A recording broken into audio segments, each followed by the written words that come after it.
of all the sports teams that exist, certain countries have a big one or two, but we're proud to say our podcast is about the biggest team in the entire world. And the only thing else I got to say is, how about them Cowboys? Yeah! This is the World's Team Podcast. All about the world's team, the Dallas Cowboys, baby. We're here to redefine what it means to be a fan of the gridiron game. It's not just America's team anymore. Nope. We're taking that star-studded pride and spreading it across the globe. Each week, we dive into all things Cowboys. From game analysis that'll have you on the edge of your seat, to reactions and all the latest news. Whether it's free agency frenzy, draft day drama, or injury reports that make us want to hug our lucky jerseys a little tighter. We're bringing in fan groups from all over the place, from Germany, France, Brazil, the UK, Canada, Japan. Everybody gets to share their 2 cents on America's favorite team. And here we go! America's team, Mexico's team, world's team, my Dallas Cowboys! And now your hosts, Paul Stewart and Mike Poland. Hello, Cowboys Nation. Welcome to another episode of the World's Team. It's not just America's team, it is the World's Team, baby. But today is the 26th of October, and we had a nice long week. Not seen any Cowboys football, got to see some good games from the other teams in the NFL. But before we kind of move on to the pre-game show against these hated San Francisco 49ers, I am joined by my co-host, Mr. Mike Poland. You can find him on bloggingtheboys.com. How are we doing, my brother? Yes, yeah, it's not just getting closer to Halloween, it's getting closer to the Cowboys, getting the wheels back on track for the season. Beat the San Francisco 49ers, get revenge for what's happened the last couple of times, on their turf as well. And all things get right in the world. Yeah, it's funny that you mentioned about the San Francisco 49ers having the upper hand on us. Like, that was their biggest victory against us in the whole history of the whole San Francisco-Dallas Cowboys rivalry. And funny, I'm just going to mention a bit more history notes about this rivalry. So our first meeting started way back in 1960, where the Cowboys lost to the 49ers 26-14. And obviously the last meeting there, which was just an absolute dumpster fire of a game where one certain George Kittle decided to wear the Dallas Sucks t-shirt on at the game. Screw him. Sorry, but screw him. So they won 42-10 last year, and obviously, but when you look at the overall statistics, there's been 40 meetings in total between the San Francisco 49ers and the Dallas Cowboys, with the 49ers leading the series 20-19 and one draw. But interesting point is, in the postseason results of all history, the Cowboys lead by 5-4. So, but obviously with recent terms, San Francisco have had the upper hand. So, but with this game going into this week for this game, Mike, it seems, despite we had an absolute nightmare of a game against the Detroit Lions, we were put in our place, but it seems the San Francisco 49ers are not doing so well themselves, are they? No, I mean, they got handled by the Chiefs. I know it's the Chiefs, but still, if you want to say good teams rise to the top, I mean, it was bad by the 49ers against the Chiefs. Like, this is what makes the projections so difficult, is the Cowboys and Dak Prescott as well had a bad game against the Lions. But ironically, the 49ers had a bad game and Brock Purdy did too. So all is equal at the moment. And then, I know you're going to go into the injury report. That plays a huge factor this week. That's probably the biggest factor that plays into these two teams, if you want to run into that now. Well, I'm so glad that you mentioned about the injury report, because we do have it right here. So for the Dallas Cowboys, Brandon Aubrey, who's actually been away all week on jury duty, which seems to be quite a nasty case to be called upon. But he is expected to travel and be at the game, which is good. Yeah. Great news for us. But the sad news is that DeLone Brand will not be coming back to for his this for this game against the 49ers, as well Micah Parsons, Jordan Phillips, and John Stevens, who are all out. But also to mention as well that Kalen Carson is questionable, along with Eric Kendricks and Nick Vigil, the linebacker, all questionable. And obviously, other names to mention as well. Maris Lauerfer, he is good to go for this game, and so is Ryan Fornoy. And for likes of the San Francisco 49ers, did have it there a wee second ago, and I don't know where it's disappeared. Well, I know off the top of my head, Juan Jennings is out, which is a big one. That's huge. Deebo Samuel and George Kittle are both questionable. I don't think Kittle will play. You've got to think with Deebo Samuel, he had pneumonia and had to have like a lung puncture like a few days ago. You think that the doctors are going to sign off him running around and taking hits that close to the game? Yeah, I mean, it would be very ill-advised, mate. Very ill-advised. I mean, like, any doctor that writes that off that is fine. I mean, he's dicing with, he's dipping his toe into dodgy territory there. But it will be the same physio medic guy from the film Any Given Sunday. Yeah. It's not good ethically. So you think there was a chance here that they're without major key parts because Brandon Ayuk has gone to IR as well. So their top three receivers are out, which means their starting wide receiver is going to be Ricky Pearsall from Florida. And he was shot in preseason in the chest. Thankfully, it went straight through, didn't hit anything important. But I mean, obviously, it hit him, which is kind of important, but didn't hit any major organs or nothing. He played his first game last week against the Chiefs, caught 2 receptions for 50 yards. That is his season total so far. And that's what they're going into this season, this game. Like, it's a bit of an enigma when it comes to is it Parcells? Pearsall, yeah, Ricky Pearsall.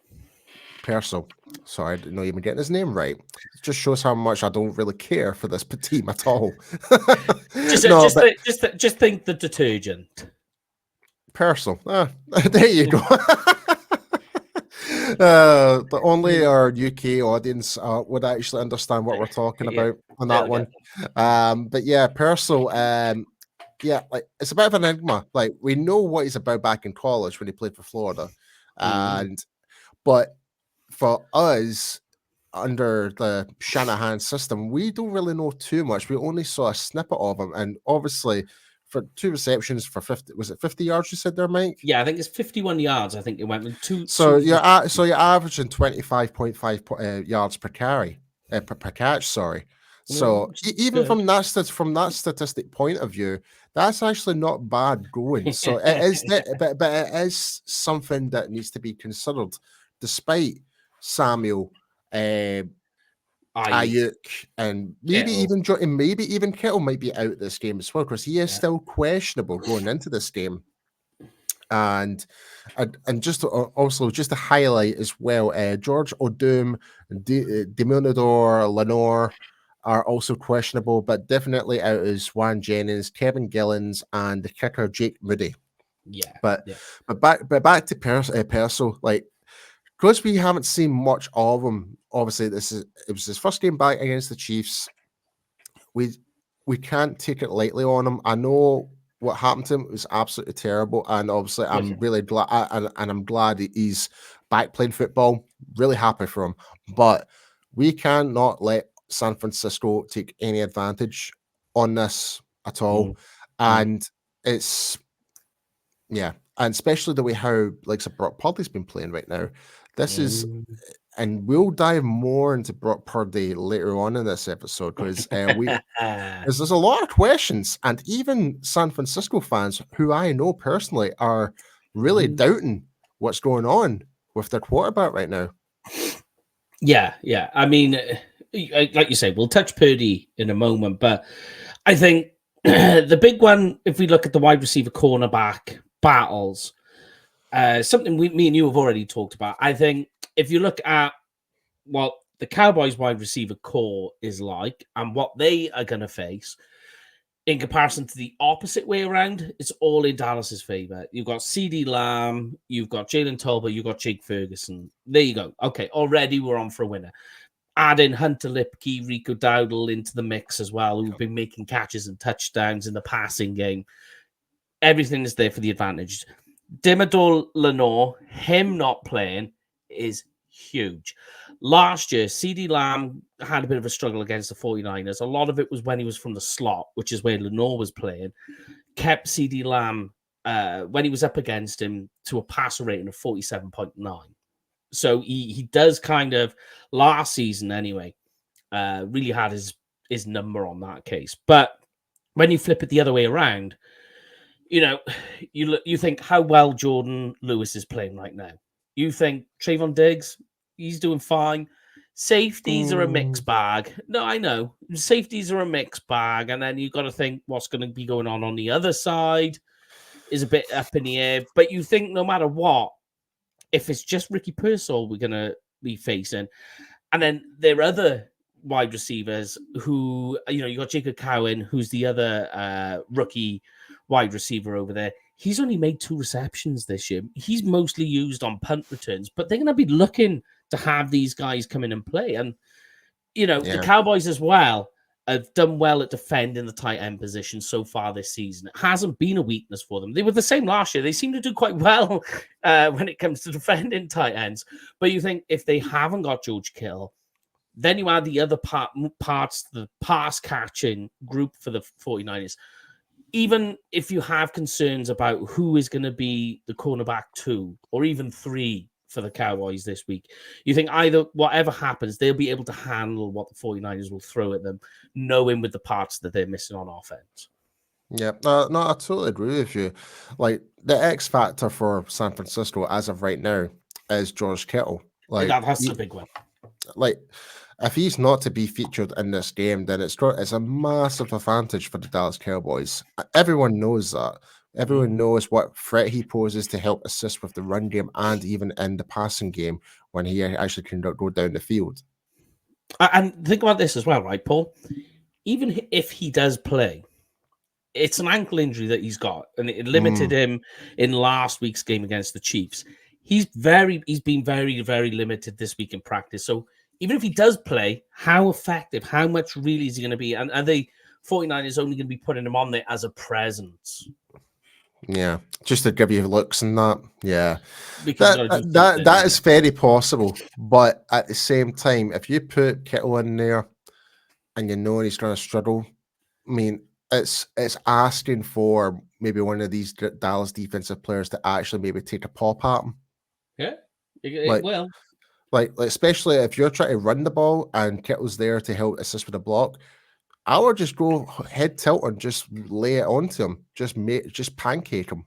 Just put him down and make him regret being on the field that day. I really do. Simple. I know it sounds harsh, but you need to live in the reality. It's like, oh, you think you can actually just pretend that you're going to come onto the field? Nah, we're going to make you pay for it. And that's what Dallas needs to do right now. Like, after not last week, but against the Lions, they need to come back and actually, especially to us fans, improve. It's like, do you have the kahunas to actually do something about it? Yeah. Like, Chris, I mean, go on. Sorry, didn't mean to interrupt. Keep going, mate.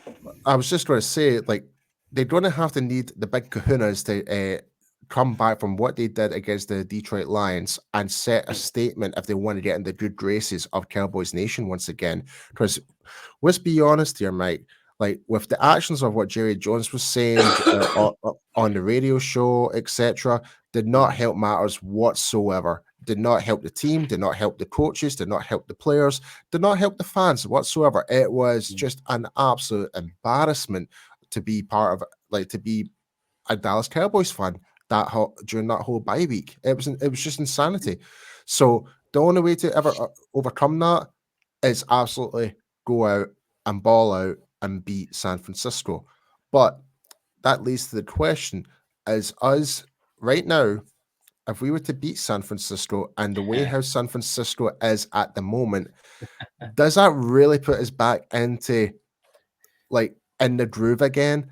Me personally, me personally, Mike, I don't think it does until we beat like the Eagles. That's when I think things will start to actually say, okay, right, okay, we've actually finished the minor groove again. Now we can actually start to be a bit more optimistic again. Because let's be honest, Mike, this game, like, it is a revenge game. Yeah, kind of like what Detroit did to us, like from the year before. This is this is in a way our revenge game. And apologies, Mike is coughing like an absolute trooper on the mic. I've got something stuck in my throat, but I will keep battling through. No, but I agree with you. In one sense, you are going to get this right, which is ironic. The Cowboys fans are going to come out and go, "Oh, yeah, all right, the Cowboys won, but it was against a San Francisco 49ers team that was beaten up." Fine, all right. I'll go. It's a fair argument. It's a fair argument. I'll go with you on that, right? Okay. But if that's the case, is it not a fair argument then to say that we can, if we're going to use that against the Cowboys for what they did with the 49ers, in argument's sakes, could you not do the same argument against the Lions? The Cowboys were beaten up. We had nobody. We had no defensive line. We had no linebackers. We didn't have Deron Bland.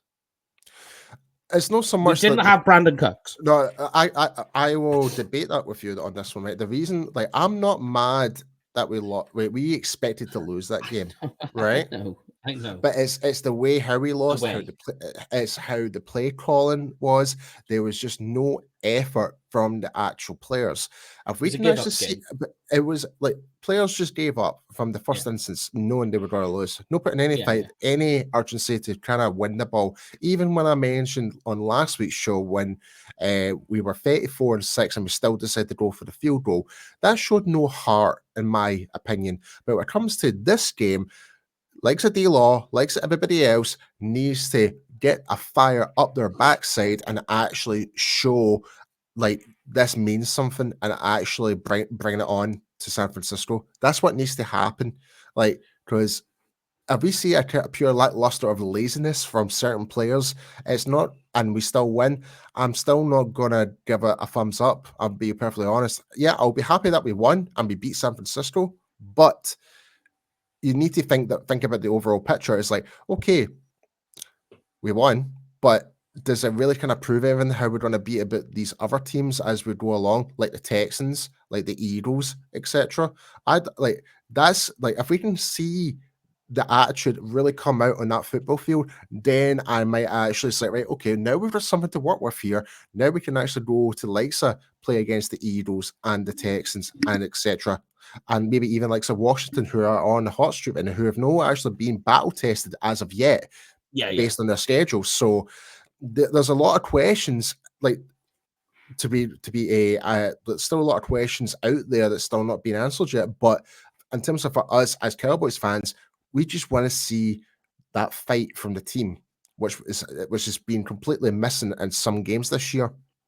Yeah. In the blowout losses, most definitely. Yeah, I agree. Okay, so all right, so they're going to beat up, for argument's sakes. We say it's the way that they lost the Lions game. So what if they win against the 49ers in the inverse of the way that they lost to the Lions? Would that change your mind? If it's nothing but sheer dominance by absolute like smart play calling, everyone's on point, the defense is on point, then I can actually say, okay. Fair enough. Okay, that's fine. All right. Just so long as I know that you're being fair in both ways. Yeah. No, 100%. You know me, mate. I am like, even though I'm probably one of the biggest Cowboys fans out there, but I try to be as impartial when it comes to what I expect. Like in takes, and takes. Like I don't want to be like, and that's the one thing. Yeah, I'm a big Cowboys fan, but I don't want to sound as though that I'm all praise and all lovey-dovey. You need to, us as fans, we need to give the criticism. We need to give the criticism when it's deserved, and the Cowboys deserve the criticism at this moment. Yeah, definitely. Especially when you do what we're doing, you have to be that way. You've got to take the rough with the smooth and say it how it is. But I agree with you. I'd ask the question. I know, but that goes back to the point where it comes back to Jerry Jones. You can't be praised for everything that you've done and never ever be criticized for what you've done wrong. Yeah, that's not how it works. No, and we've been down that road. I know, but enough of that. I'm done with that now. Yeah, I know. We had our reasons for doing those things. All right. Then. Still boils my blood. That honest to God, mate. I'm not joking. No, I'm with you, man. But anyway, as we kind of signed off there a little bit. One thing we want to mention about this game is obviously we've talked about Brock Purdy, but it's more about the Dak Prescott versus Brock Purdy conversation. Mm-hmm. Now, tell me, Mike, what is your thoughts on this? All right, the short version of this, and I know this may upset some Cowboys fans, but for many different reasons, but Dak is better than Purdy. That is the short version of what I will say. People won't like that, and they'll go, "What? Purdy does this, Purdy does that." To me, there's a reason. There's a reason. Yeah. Here we go. Let's put it this way.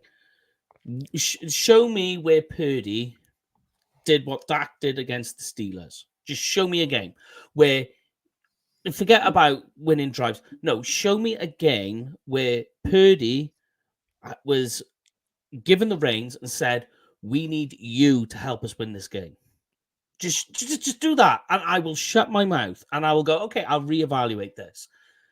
Dak has shown you many times where he's had to shoulder the offense. He's had to take the weight. He's had to be the guy to help drive the ball down the field in whatever term it is. He's had to be this guy. Purdy, as we've seen against the Chiefs, when the pieces around him fall apart. There we go. Yeah, he has nothing in the tank. And you've seen that. You've seen that before. That I'm trying to remember. There was a segment at the beginning of the season last year where Purdy went on about 4 games. And what you did is, I said this then. I went, what you're seeing is the limitations of what Purdy is. You've seen it in Iowa, and you're seeing it then, and you're seeing it now. Although I will give Brock Purdy credit for he did still try to make a game out of it to some regard by scoring 2 rushing touchdowns against the Chiefs. But in terms of actually winning the game based on your own merit, no.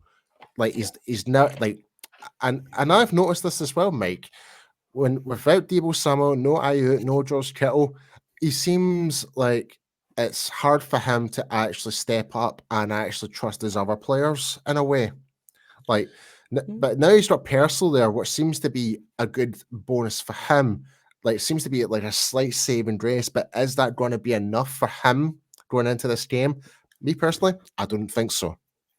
No. The big saving grace for Purdy is, ironically, is what the Cowboys are weakest at the moment, which is the run game. Yet Purdy he has wheels. He can get out and he can get running, but it's the scheme of the offensive line, back to the ball, running.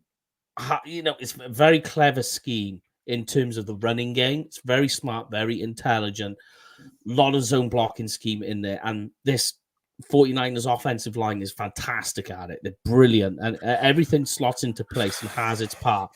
The Cowboys they struggle against that really badly.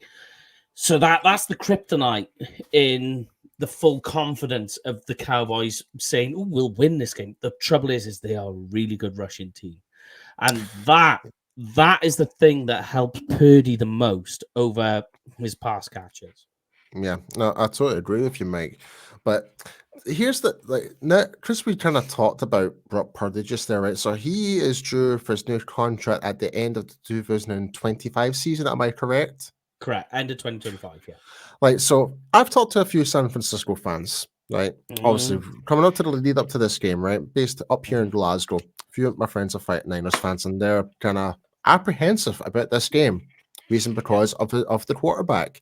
They kind of are worried about the things we've just highlighted there. The fact that if he doesn't have his main weapons, what does he do essentially? And so they're kind of thinking it's like, is Purdy the guy gonna is he gonna be our future franchise quarterback essentially? That's what 49ers fans are telling me back here. You have to agree, and there has been good hype on him, and look, the dude has been to a Super Bowl, got very, very close to winning a ring. It looked that way at one point in last year's Super Bowl. But when you look at the weapons he had in that game, of course, yeah. But you know what fans and the media are like. Quarterbacks are only measured in Super Bowl rings, so that would have been the case for him. And look, you look at some of the things he's done last year, great. And I know what you're saying, and I'm with you all the way. It's the parts around him. What Purdy is so Dak is a truck of the offense that he will put everybody on that truck and drag you all with him. There are many trucks in the type of quarterbacks in the NFL. Purdy is not. He is a trailer. He needs the rest of the offense to pull him along, and all he needs to be is basically be the bus driver, essentially. Be an unladen trailer. So basically, not drag the rest of the offense down, and that's all you're asking. What you're seeing is, though, the offense struggling to help maintain him. Injuries happen, and all of a sudden, his trailer starts to get laden, starts to get heavy. You're putting too much on him, and he just drags the offense down. So when you talk about will he be around in 2025 and beyond, or beyond 2025, I don't think so. Well, it's funny they mention that, because when you look at his statistics right now, his quarterback rating right now is 59.8 with a completion rate of 63.9%. He's scored 9 touchdowns, and he has given 6 interceptions so far this season. Look at the fumbles as well, though. 6 interceptions, and I think it's 3 fumbles, 4 maybe, 4 fumbles. I think it is. So you think that's 10 turnovers? That's up there with Jalen Hurts. See, here's the thing, right? Like, I don't want to bash Purdy too much, right? Because no. Like, because he is, like, to me personally, I think he is still a threat regardless how you see him, right? But kind of going back to what we're kind of talking about, we kind of mentioned this, on Thursday on the UK Cowboys fans, about certain quarterbacks can make anything work with anyone in front of them, like your Peyton Mannings, like your Brett Favre's, like stuff like that. You can even throw in the conversation of perhaps Tony Romo. When you look at all the wide receivers Tony Romo's had over the years, he's had Witten, Miles Austin, Des Bryant, like Terrence Williams, all these Terrell Owens. You've had all these different wide receivers, different tight ends over the years, and he's still managed to make it work. Yeah, definitely. And same could be said for Dak in a way. He's starting to get more other players more involved, like a Jalen Tolbert and Turpins and Hunter Lutkes, etc. So we are seeing a lot more of that variety from Dak Prescott to help try and win the game in that regard. So that's something that needs to be considered. But when it comes to like Brock Purdy, is either going to be that basically that core group of star players at San Francisco has, but he doesn't have them. So it's a concern for San Francisco running into this game. Yeah, definitely. He's the bit where, like the wide receiver core doesn't scare. It should scare 49ers fans because so many bits are missing. But the bit that would scare me the most isn't the lack of receiver depth there for this week. It's the fact that you can have Purdy trying to figure that out, and that his weakness, you've seen his limitations. You know what his limitations are. We know what they are now. We've seen them, and now all of those worst nightmares are coming into play for this game. His saving grace is the running game. Yeah, and just to highlight, like, this is when we're talking about how Purdy's impact is with the 49ers, with these stars right now, is clearly shown in the record right now. They're currently 3-4 right now. They're dead last in the NFC West. Something I was never, ever expecting going into this season. San Francisco being below the Rams, being below the Cardinals, being below the Seahawks. Who would have thought? Yeah. The Rams win on Thursday Night Football. That puts the 49ers fourth. Yeah. They lose to the Cowboys. They go 3-5, Paul. They're crazy. A game down, a full game down. It's crazy to think that, but we're in a similar situation where it comes to our division as well, mate. Let's not forget about that. Like, we're 3-3 right now. If we were to lose to the 49ers, we'd be 3-4. And I'm just looking at our conference right now. We would be a game ahead on the Giants. 1 win ahead. Nah, yeah, you're right. You would so the Giants are still 2-5, but even still, it still puts us in a bit of a predicament if we were to lose any more games and the Giants were to try and win more games. Yeah, but the chances of that right now, how the Giants are at this situation is more unlikely. Not very unlikely, but it's just more unlikely. Like it's just unlikely for the Giants to actually try to surpass anyone else in the AFC East at this current state. The East is going to completely flip itself around as this season goes on. Because I agree, and we mentioned Washington before, like a team that's not really been fully tested yet. They're 5-2 right now. Yeah, I mean, I'll pull up who they've played against right now. Let me see. Let me get Washington's record right now. So they lost to the Bucks and they lost to the Ravens. So they've beat the Giants, had a close game against the Bengals. They beat the Cardinals and they beat the Panthers. There you go. Like, do you know what I mean? None of those teams you mentioned go, ooh. Like the Bengals one, perhaps. Nah. Bengals, like when you, I know everyone kind of criticizes, like, is Joe Burrow still the guy or whatever? Like, some people, I've seen a lot of Twitter messages and whatever not saying, like, they're not the same team they were a couple of years ago that got to the Super Bowl. They're not, but they're still a threat. That was their closest game, winning that game 38-33. But they beat the Cardinals 42-14. But obviously, beating the Panthers. Let's just not forget that the Panthers 40-7. I know. It's one of those ones like you're like, wait till they play someone. But they are up against they are up against the Bears this weekend, so that should be a very interesting one. The Bears are on their way up, so you would think perhaps the Commanders can do enough to get past them before the Bears really start to turn on the heat. But they're on their way up, the Bears, for definite. Yeah, so for the likes of Washington, who have not played Philadelphia yet and have not played us, the Dallas Cowboys, yet, so still a lot of question marks with regards to the NFC East as of this moment. So, but going back for this game though, back to this game. So, hit me with it, mate. What is the key battles of this game? Who are you most focused on going head to head against each other?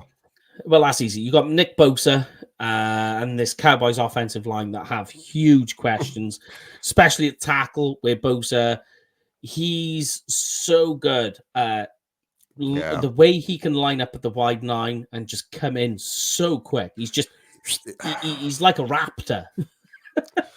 Like just the way like when you think how the Raptors move and they just go and they just come in so fat. That's how Bosa. Yeah. That's the key battle for me. Stop Bosa. Stop the pass rush from the inside. A lot of NASCAR defensive line fronts with San Francisco, slanting defensive line. So you do get pressures from the inside. We'll get to see Malik Collins again, if you remember him. Yeah, he's on 3 sacks for the year. But it's all that fast as an interior as well. Something me and you talked about before. Something that we're struggling with right now, isn't it, Mike? Yeah. So The key battle for me is slow Nick Bosa when we're on offense. He has been dealing with an elbow issue this week, so you're hoping that's going to kind of slow him down a little bit. On the inverse, the other side, it's slowing this rushing attack. And you just mentioned the interior. I mean, we're having trouble on the defensive line stopping the run. This is the bit that makes me panic the most. And the reason why I don't think it'll be a blowout is although they are missing pass catchers, they still have the run game. And that is where the Cowboys are literally struggling the most. Especially when it comes to run play option, especially. If Daniel Jones can do it for the Giants against us in numerous years, Brock Purdy has done it in all games that he's played against us in recent time and been quite successful at it. And we still not seem to have learned our lesson over these past couple of years. So, but for me, Mike, my key battle of this game is actually Dak Prescott versus Fred Warner. That's a sneaky one. Warner is a class linebacker. Fred Warner to me is probably one of the best linebackers in the NFL. It really is. And I know, like, you need to give players their absolute credit when they're absolute balling out on the field. Like, you do need to analyze and say how much appreciation, despite how much you might hate this team.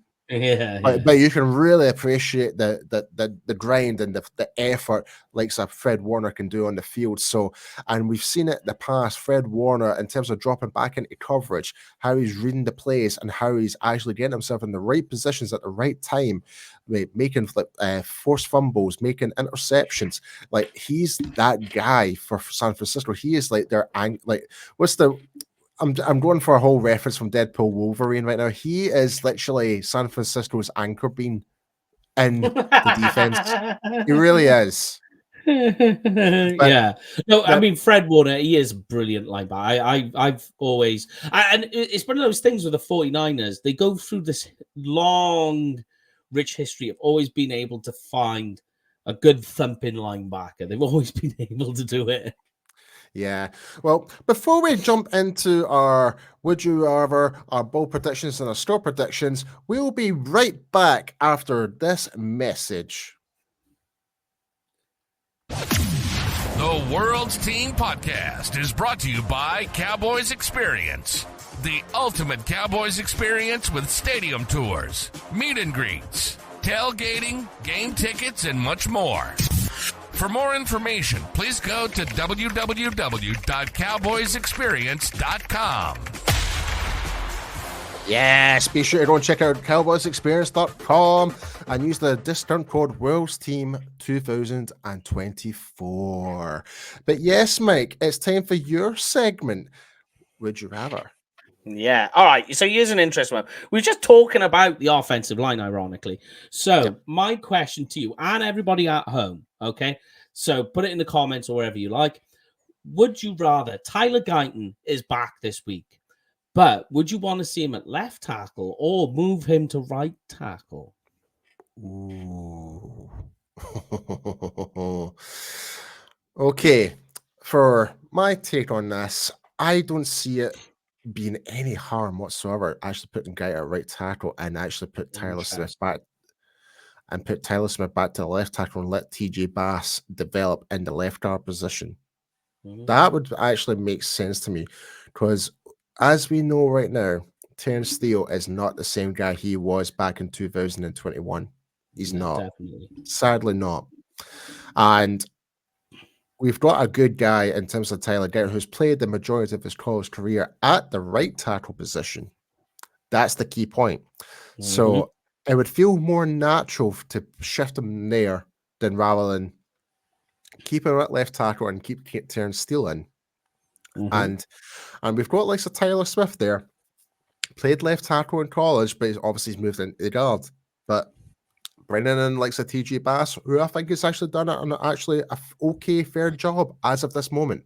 Yeah, he may be inexperienced along with BB at the moment, but we are seeing a bit of a natural progression from him.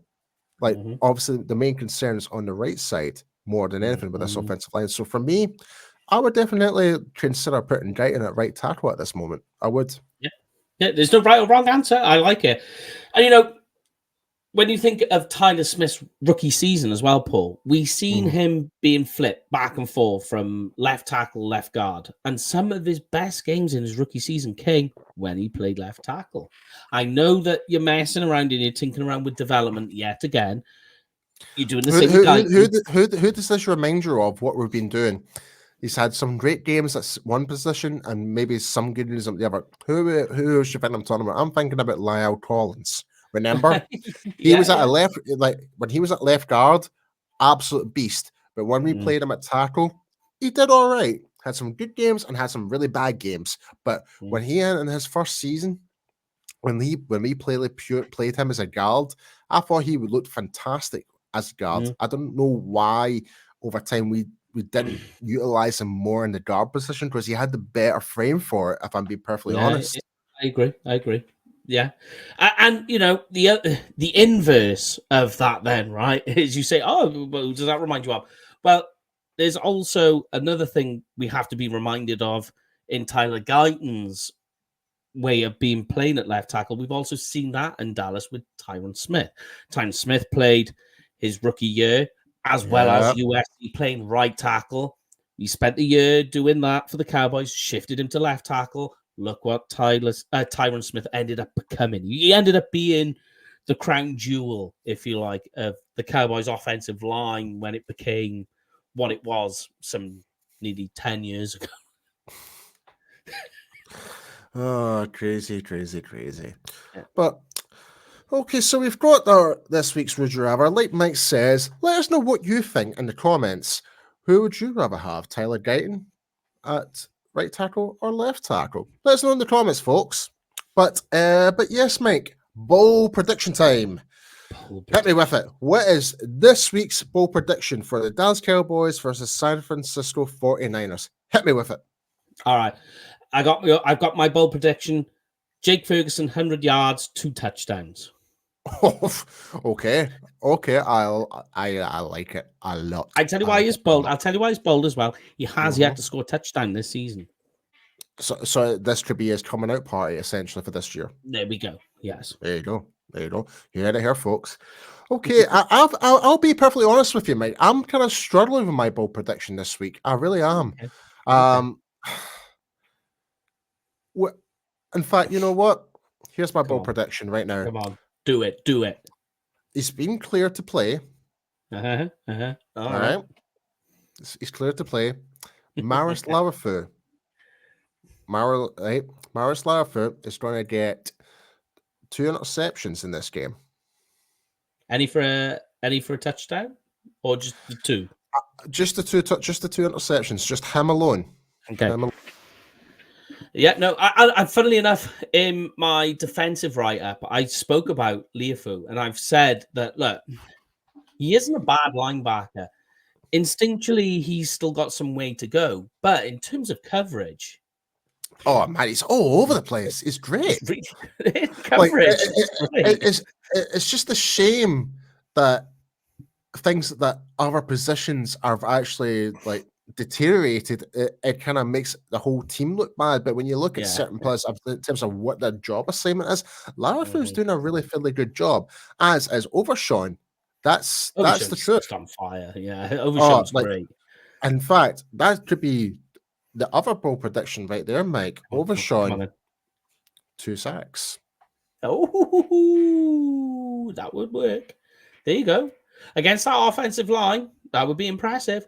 I would love nothing more, mate. I would love nothing more to actually beat the living hell out of Trent Williams. I'm sorry. I would love nothing more for this Dallas Cowboys defense to actually shut him the hell up. With always, like, taunting Cowboys fans over the years and the way how he acted against that Kansas City game, he deserves to be put in his backside. So I'm calling for it. Like, Purdy is going to get sacked multiple times this game, and Trent Williams is going to lose his freaking mind over it. So that's what I'm going for. He did that last week. So what are you saying then? Is your bold prediction that Brock Purdy gets sacked multiple times, or is your prediction Trent Williams gets ejected for? Oh no! I don't think Trent Williams is going to get Ejected. No, I think I think he's trying to feel rejected after the performance. I see what you did there. Yeah. So, but this goes back to my previous point, mate. We need our actual defense to be on fire for this game against a really good offensive line. This is what I'm talking about, because you do have like guys like Trent Williams, great offensive lineman, but he's an absolute douche. You know what I mean? And I'm sorry, I'm calling it as it is. I just don't like the guy. I really don't. Like, he is a dirty player, whether you like it or not. One of the most dirty offensive linemen I've ever seen graced on the NFL football field. And I'm sorry, like, and last week showed that. And never would make me happy to see him crying his bloody tears out the fact that he lost to the Cowboys. Never would make me more happy about that. All right. There we go. Round over. Anyway, score predictions, Mike. Yeah. All right, I've got this one down as a Cowboys win. I'm going there. I'm feeling positive. Bye week, obviously that helps them. The injuries, especially at key positions, and the multitude of them. Cowboys win this one 27-20. That's exactly what I was going to say, Mike. Shut up. You absolute twat. I can take it back if you want. No, did you not say 24-19 or something like on the other show or something? I might have done, actually. Okay, 24-20. Right. I definitely went 27-20 on. There we go. You add the extra field goal in, because I know that he's your guy. Brandon Aubrey's your guy. So you can have the 27 and I'll have the 24. What was it you said on the other show? Brandon Aubrey comes out of jury duty and he becomes what? The executioner. There we go. But yes, folks, there you have it. We're going for a Cowboys victory against the San Francisco 49ers. It's not going to be the typical revenge game like the Detroit Lions did against us, but despite with San Francisco's injuries, I think the Dallas Cowboys will win this game. It really depends how the Cowboys perform if they want to actually get us thinking more positively how this rest of the season is going to go ahead. But folks, let us know in the comments. If you've not subscribed to the channel, be sure to hit the subscribe button and share the video. Let us know what you think. And yeah, but before we do go, Mike, tell everyone where everyone can find you. You can find me on Twitter at Kenfig Cowboy. Kenfig with a K, Cowboy with a K. And what about you, Mr. P? You can find me at I am P Stu on X and Instagram. But yes, folks, that is the end of this week's show covering the Dallas Cowboys versus San Francisco. And it will be a late kickoff, I believe, at the early hours here in the UK, early hours in Europe, but in American time, it'll be in the evening on Sunday. So, but hope you all have a wonderful weekend, folks. And like as always here on the World's Team, it's not just America's team, it is the World's Team. See you guys next week, and go Cowboys. You've been listening to the World's Team Podcast. There's no other team like it in the world. Nothing more electrifying than the Dallas Cowboys. And we're here to prove it. We bring in fan groups from Germany, France, Brazil, the UK, Canada, Japan. We're everywhere, baby. We hope you've enjoyed the show. If you did, make sure to like, rate, and review.